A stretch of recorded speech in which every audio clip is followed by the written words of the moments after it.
Saudara-saudari yang terkasih, marilah kita mendengarkan sabda Tuhan. Bacaan pertama. Bacaan dari kitab pertama Raja-Raja. Sekali peristiwa Nabi Elia bersiap-siap lalu pergi ke Sarfat. Ketika ia tiba di dekat gerbang kota itu, dilihatnya seorang janda sedang mengumpulkan kayu api. Elia berseru kepada perempuan itu, "Cobalah ambilkan aku sedikit air dalam kendi untuk kuminum." Ketika perempuan itu pergi mengambil air, Elia berseru lagi, "Cobalah ambil juga bagiku sepotong roti." Perempuan itu menjawab, "Demi Tuhan Allahmu yang hidup, sesungguhnya tidak ada roti padaku sedikit pun, kecuali segenggam tepung dalam tempayan dan sedikit minyak dalam buli-buli. Sekarang aku sedang mengumpulkan 2-3 potong kayu api. Sebentar lagi aku pulang dan mengolahnya bagiku dan bagi anakku, dan setelah memakannya, maka kami akan mati." Tetapi Elia berkata kepadanya, "Janganlah takut, pulanglah dan buatlah seperti yang kau katakan. Tetapi buatlah lebih dulu bagiku sepotong roti bundar kecil daripadanya, dan bawalah kepadaku. Kemudian barulah kau buat bagimu dan bagi anakmu.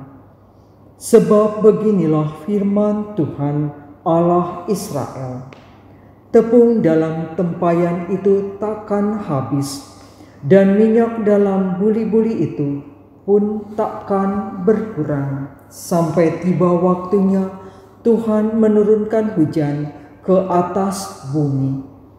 Maka pergilah perempuan itu berbuat seperti yang dikatakan oleh Elia.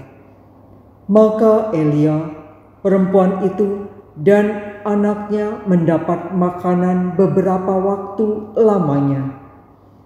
Tepung dalam tempayan itu tidak habis, dan minyak dalam buli-buli itu tidak berkurang, sesuai dengan firman Tuhan yang diucapkannya dengan perantaraan Elia.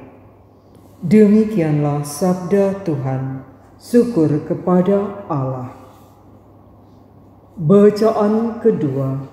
Bacaan dari surat kepada orang Ibrani. Saudara-saudara, Kristus telah masuk ke dalam tempat kudus, bukan yang buatan tangan manusia, yang hanya merupakan gambaran dari tempat kudus yang sejati, tetapi ke dalam surga sendiri untuk menghadap hadirat Allah demi kepentingan kita.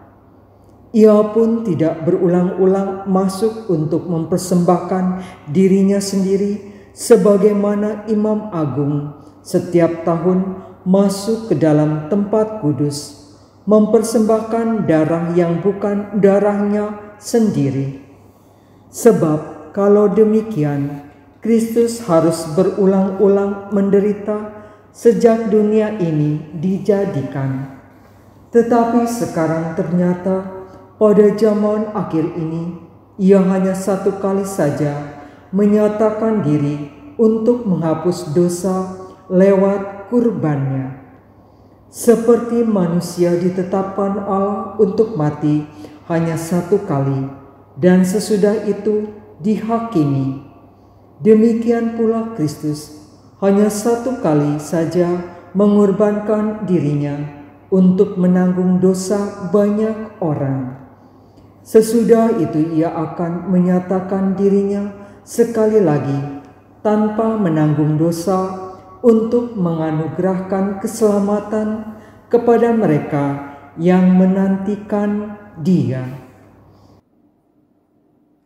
Demikianlah sabda Tuhan. Syukur kepada Allah.